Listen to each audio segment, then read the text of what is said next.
How's everybody doing? We awake still? I know lunch is coming up, so I'll take as long as I can. No, just kidding. So let me introduce myself because I only recognize a couple faces in here. Matt Rantanen.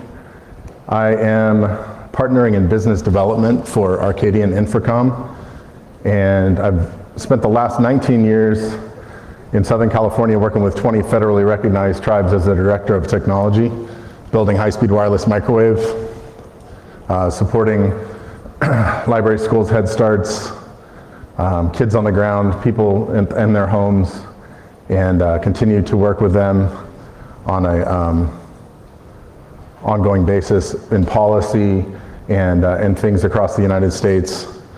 As it says there, it's kind of hard to read, but I'm also the co-chair of the National Congress of American Indians Tech and Telecom Subcommittee, where all the policy sort of generates from in Indian country. There's 360 member tribes there, and if there's issues on the ground, we develop policy into resolution. It's passed by 360 tribes.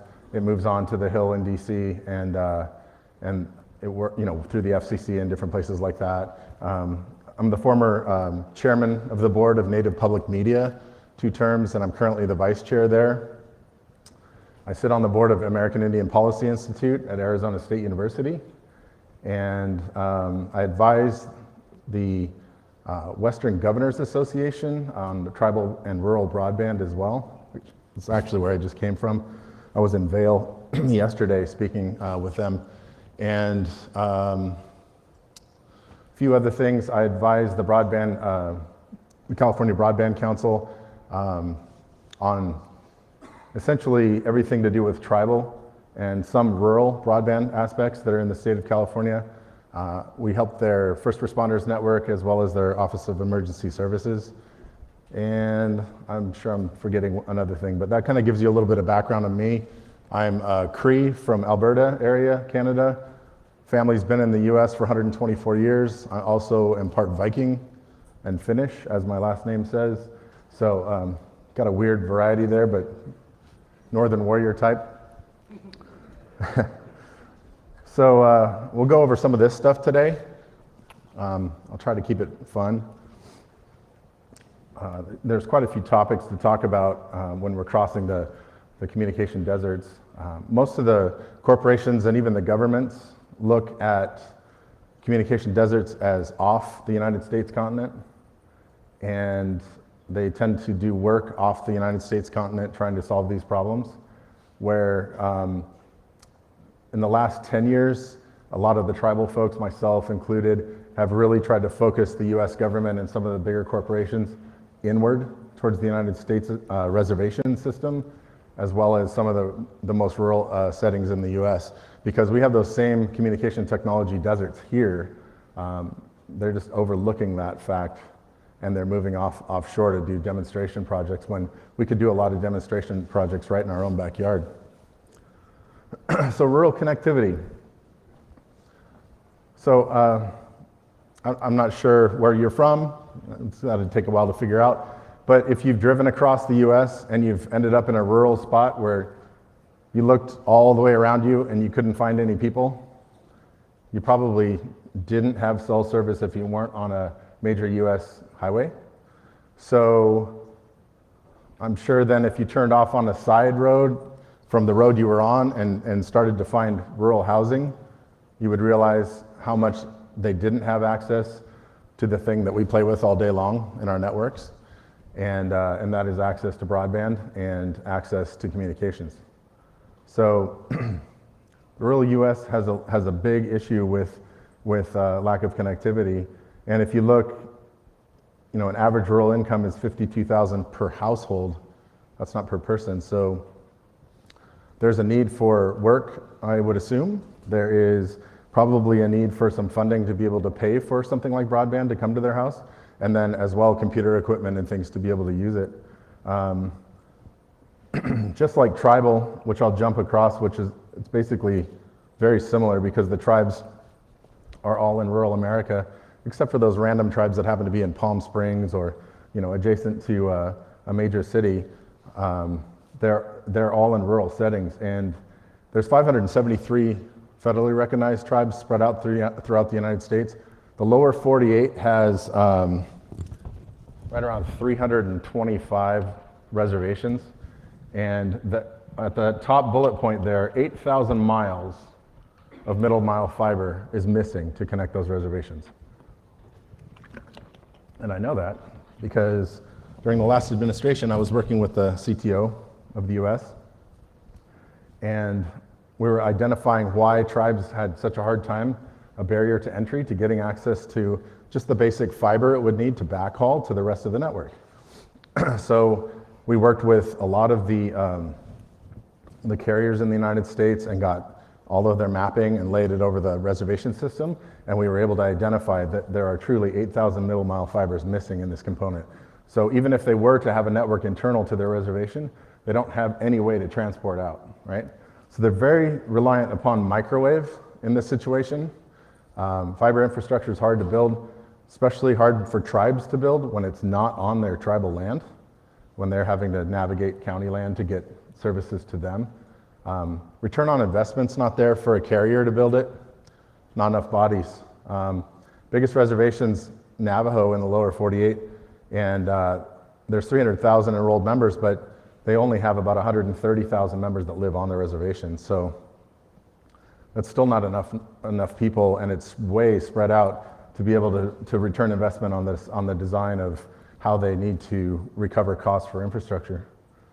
And if you see there, there's also a lot of situations where there's no cell service, and 30% of the tribal households don't have plain old telephone service, so can't dial 911 from the house. So the real problem in the rural communities, as well as the tribal communities in getting this. And we've seen rates up to $1,000 a megabit still. I mean, I remember when T1 was 1,200 a meg, 1.5. This was about 20 years ago, and then it should have come down, but we're still seeing some $1,000 price tags today per meg. So it's kind of cost prohibitive to get involved. So tribes are very dependent on microwave. This is a picture of a tower from the Tribal Digital Village Network in Southern California. And you can see the terrain, the green valley that's beyond the tower in the picture is where the reservation is, where the people live. The tower is up on the mountaintop. Geography is very diverse. Building fiber through systems like that is very tough. Hanging on poles sounds like a great idea until you remember Southern California burns down every year, if you haven't seen the news. So luckily wireless doesn't burn down as often, and the firefighters tend to know where these sit, so when they're threatened, they know who provides their internet, so they typically bomb that with the red stuff that keeps them alive. That one's been painted red before. We actually went up to take care of it afterwards and clear off our solar panels, and we found it washed. We're like, whoa, and they, in their spare time, they had washed it back off because they wanted their internet.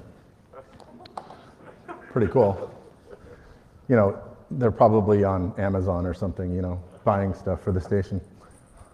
So microwave tends to be a stopgap a lot of times for a fiber solution in these kind of situations, where tribes have gotten fairly good access to E-rate and things like that to get funding to bring middle mile fiber onto the reservation.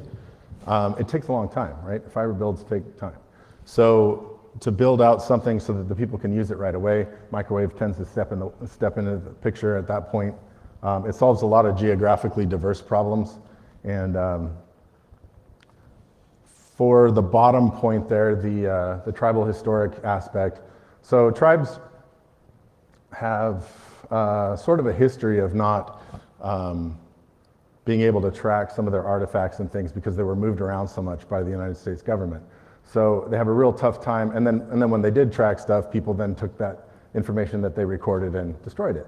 So they don't have a lot of record where some of this stuff is, and they're very sensitive about you trenching across the middle of the reservation because it could be a grave site, could be historical sacred site of any measure, and then it could be just artifacts that they would want to save if they were to run into. So there's a little tough situation there, and so other companies moving in across reservation have to be sensitive to those things, and typically you run into companies that aren't that sensitive when it comes to that stuff.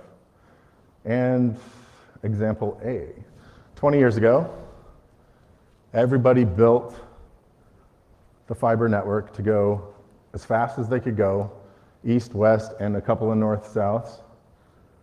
To get money, the business model was dollars per linear foot of fiber in the ground, right? So every mile they built, they got more money, they got more money. So the faster they built across the US, the more money they got, the higher the value of their company.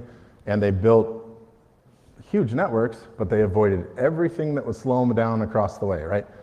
What gets in the way? Grand Canyon's in the way. Go around the Grand Canyon. What's this? Rocky Mountains. Go around that.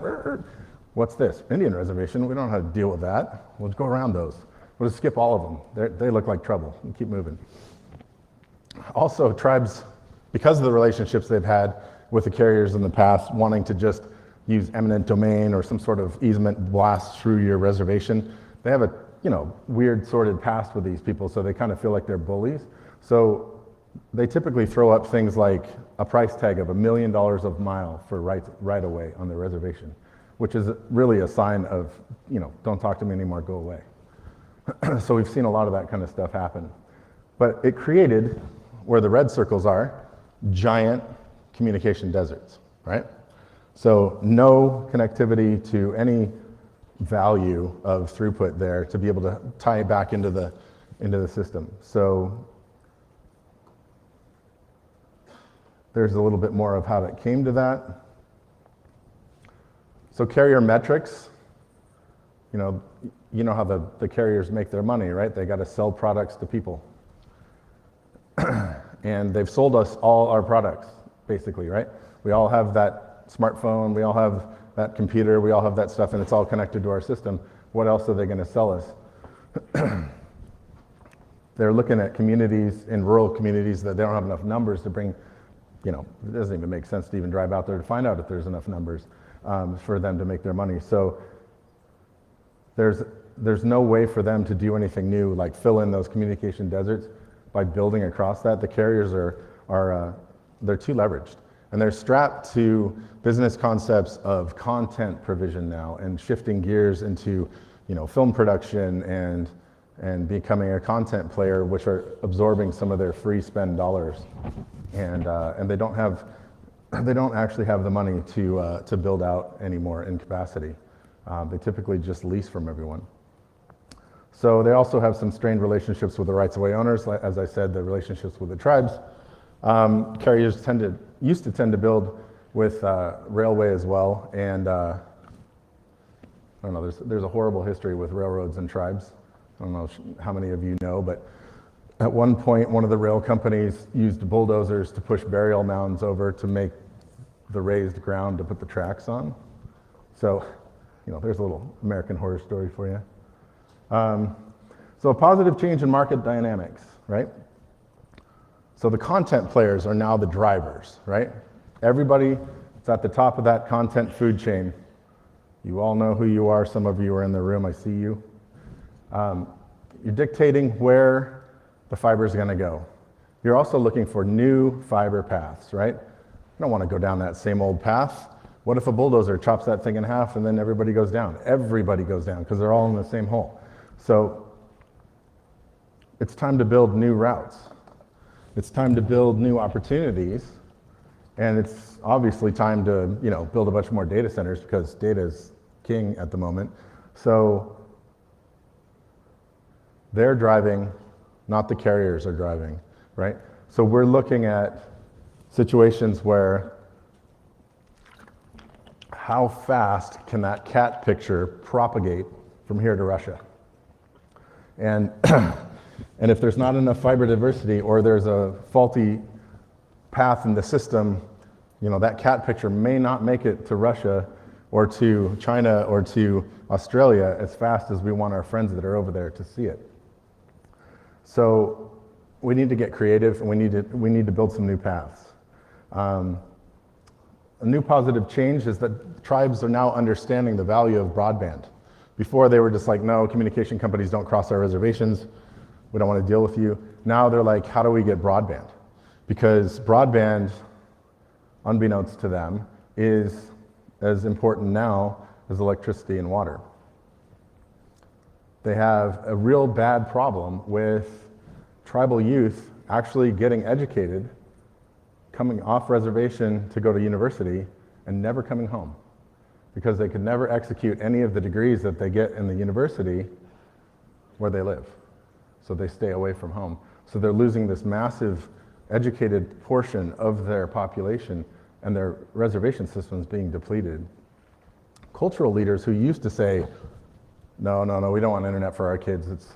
We can't police it, we can't make sure they're not on porn, we can't make sure they're not gambling, we can't make sure of these things, we don't know how to do that, are now saying, hey Matt, how do we bring the internet in and entice them back home?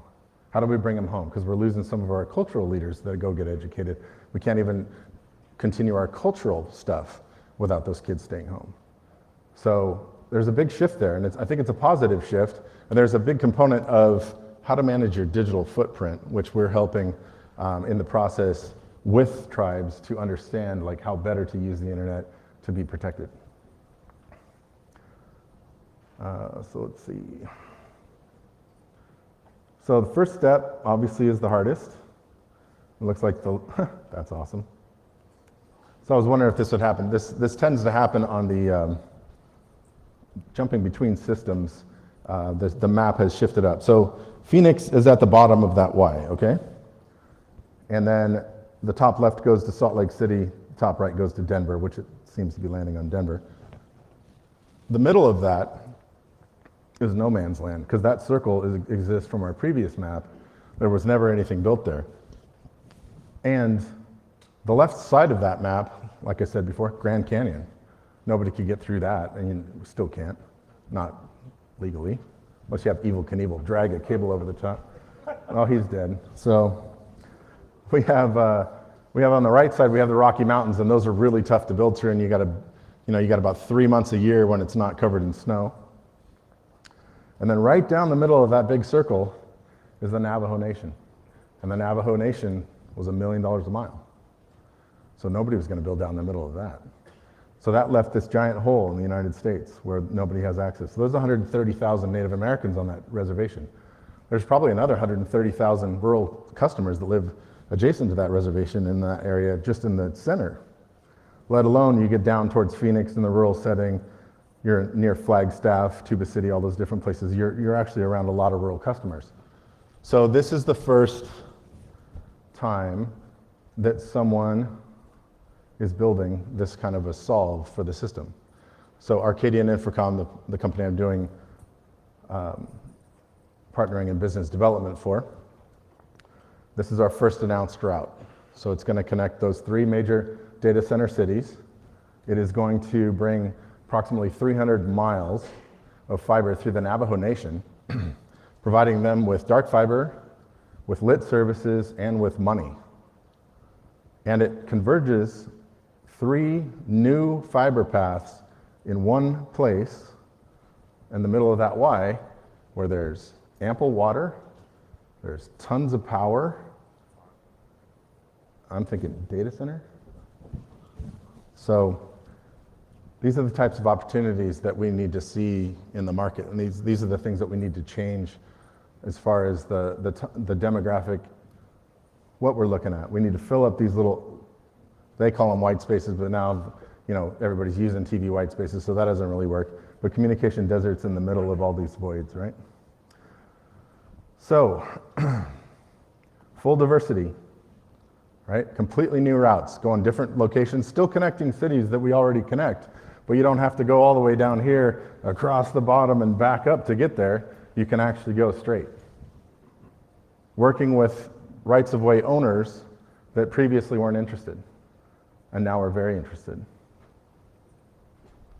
The benefit of this type of a build is, if you are building for giant customer A, you know who that is, and you're connecting their 2 data centers together, as long as you hit a latency that is respectable within their parameters, nobody cares if that line goes over to Middle America, Little Town Z, Reservation 1, and it can scoot around a little bit all the way through your rights of way and connect and leave opportunities access to that fiber path all along the route and open up the rural opportunities for all the small carriers, all the middle carriers, all the tribes that want to build for themselves.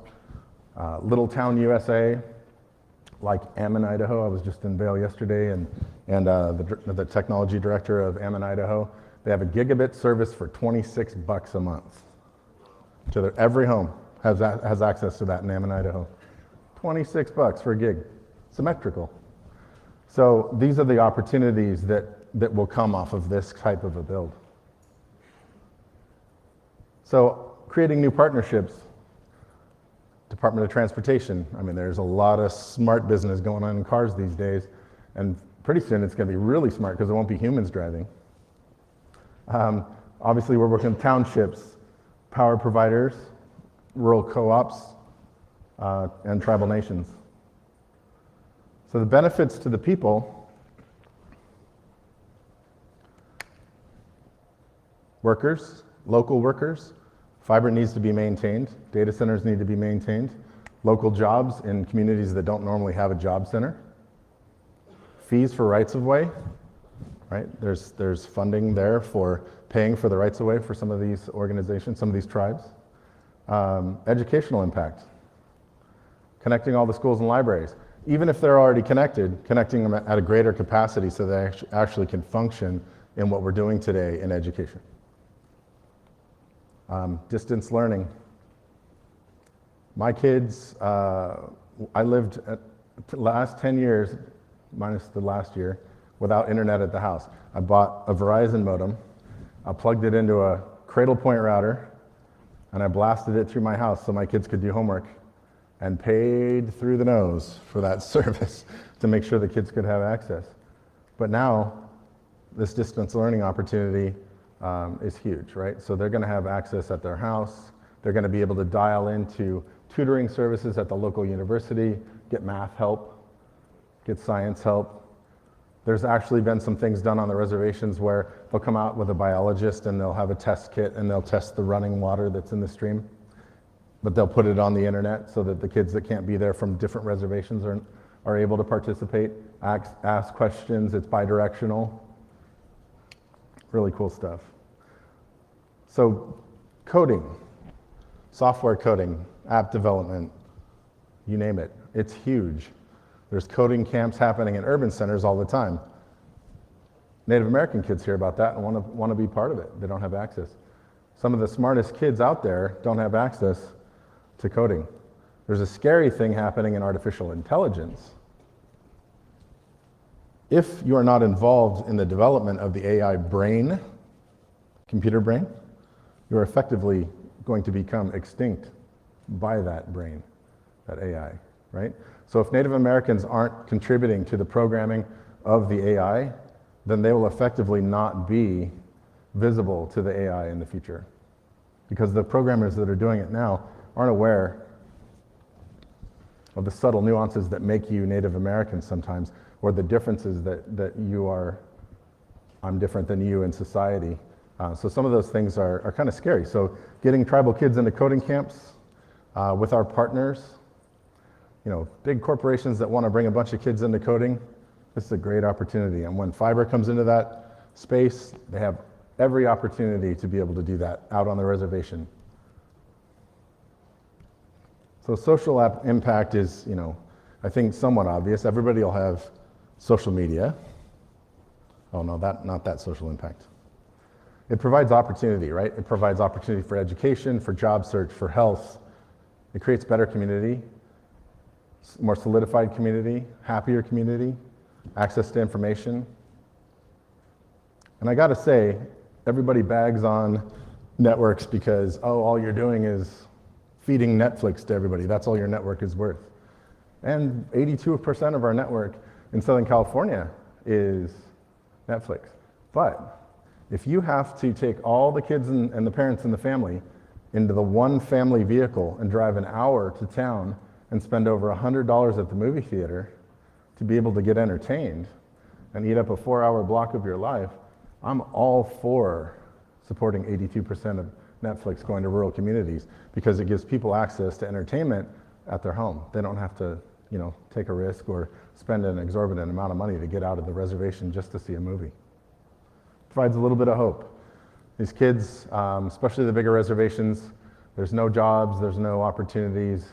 They get past high school and then they sit and they don't know what to do. A lot of them don't have a road out to get higher education.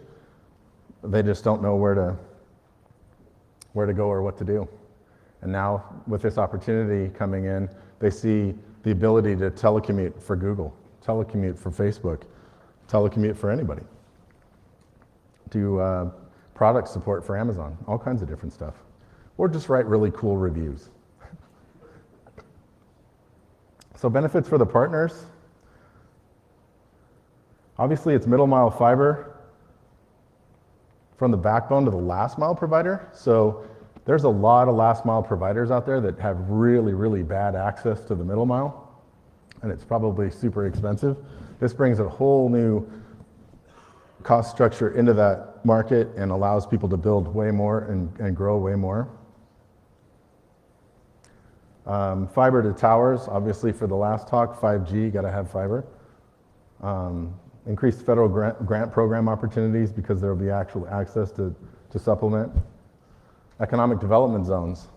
As soon as that fiber comes in there, here comes the economic development. It just happens. We've seen it in Southern California on Tribal Digital Village Network, and we'll see it with Navajo as the fiber gets built out. So how do you help? Again, code camps, hardware and software, donations, refurbs. We got a bunch of firms just giving up their computer every 3 years. We'll give it to us. We'll get it into the Native American communities, that kind of a thing. There's programs for that. Remote entry-level jobs. Personal outreach, community outreach. Big corporations have a department for this. And if you're looking to do this kind of outreach, there's a place in the US right next to you, just a 50-minute drive or an hour-and-a-half drive that really needs this level of support and would be a great place for you to support, as well as it'll be reciprocal. It'll be, you'll have a job force that's curious and interested about your corporation. And that would end. Does anybody have any questions? What's for lunch? Is that the first question? Yeah. One quickie, Mari Silby with US Ignite. What's your funding model for the current build out that you're talking about? So the fiber build out is infrastructure fund, folks, private. Private. Yeah. It's not quick flip Wall Street, it's not government, it's private funding. Yes. Hi, Celeste Anderson from USC. How close is your fiber build to the Navajo Technical University? It's a ways off, but so there's a huge dynamic that's going to change on Navajo, and the technical universities are without, good bandwidth at the moment.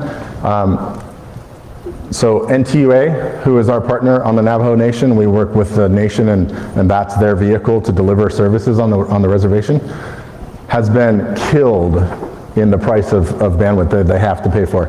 So they have to pass that on to customers. It's a horrible scenario. We're going to bring in opportunity that will dramatically lower their cost to entry on everything. Should just open up the door for new opportunities for the technical universities. I know that the technical universities, I actually just spoke at WestNet and talked to, I think, all of the universities that are on Navajo, and we talked about solutions and opportunities that are going to change there. So they're looking at different angles to be able to tie into this. I know that there's potentially even a collaboration of carriers right now that are joining together to build fiber with one of those universities. So Great. Things are definitely changing. Thank you. Yeah.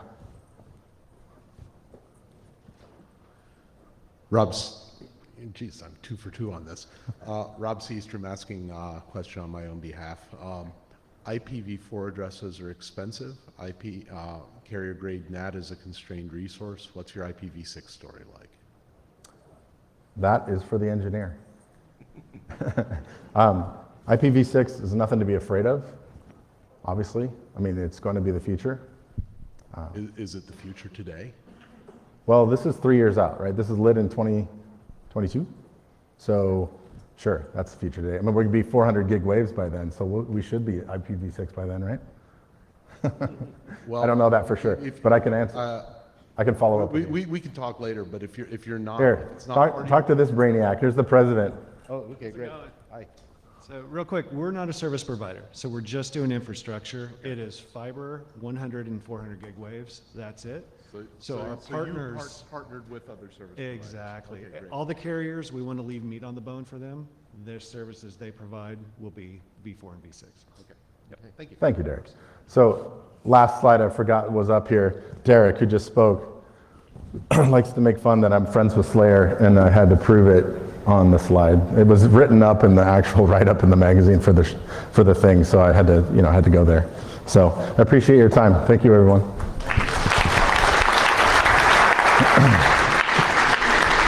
Thank you, Matt.